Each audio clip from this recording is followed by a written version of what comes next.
Our unity with our P5+1 partners, backed with strong sanctions, has succeeded in halting and rolling back key parts of the Iranian nuclear program.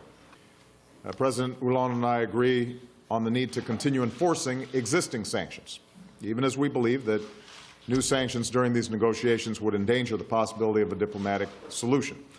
And we remain absolutely united on our ultimate goal.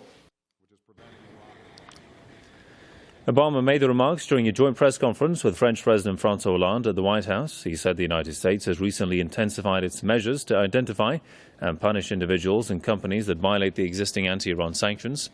Obama also stated that the sanctions could be tightened if the talks between Iran and the P5+1 group fail. Last week, the U.S. criticized the visit to Tehran of a French delegation, which was seeking trade opportunities with Iran. Let's go to Washington and talk to James Jatras, former U.S. Senate foreign policy analyst. Welcome to the program, sir. Mr. Jatras, why is it that Obama keeps on continuing with the sanctions rhetoric and does not give diplomacy with Iran a chance? I mean, he says it himself that sanctions during these negotiations will put the deal at risk.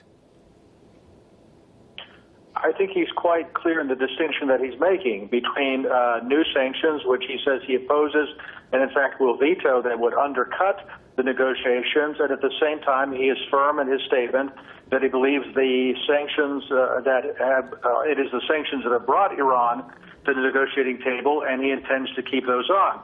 You have to keep in mind that he is under very intense domestic pressure against his policy here in the United States. This has been fed, for example, by the news of Iranian ships nearing the American coast in a kind of demonstration of strength, in anti-American demonstrations in Tehran. I think he has to take the politics of that into consideration if he hopes to prevail with his policy. Well, I mean, he might be clear in his distinction of the type of sanctions, what he's talking about, but the thing is that how would Iran interpret his rhetoric? I think Iran needs to interpret his rhetoric within the political context here in the United States. When you have a negotiation, you must understand the politics in the entity with which you're negotiating. And if Iran hopes that these negotiations can be brought to fruition, they have to understand the thread through which Mr. Obama needs to pass in order to continue forward.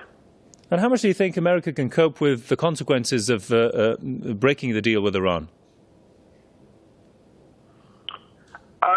There's a split of opinion here in the United States. There are some people in the Congress especially who believe that a military solution is the only solution. I don't think most Americans agree with that at all. They would prefer to give negotiations a chance, but they do not believe that negotiations can be based just on faith, that you need to, so to speak, hold the other side's feet into the fire to make sure they deliver on their promises. I would say that's the prevailing attitude and the one that Mr. Obama is taking. All right. James Jatras, former U.S. Senate foreign policy analyst from Washington. Thanks for your thoughts there, sir.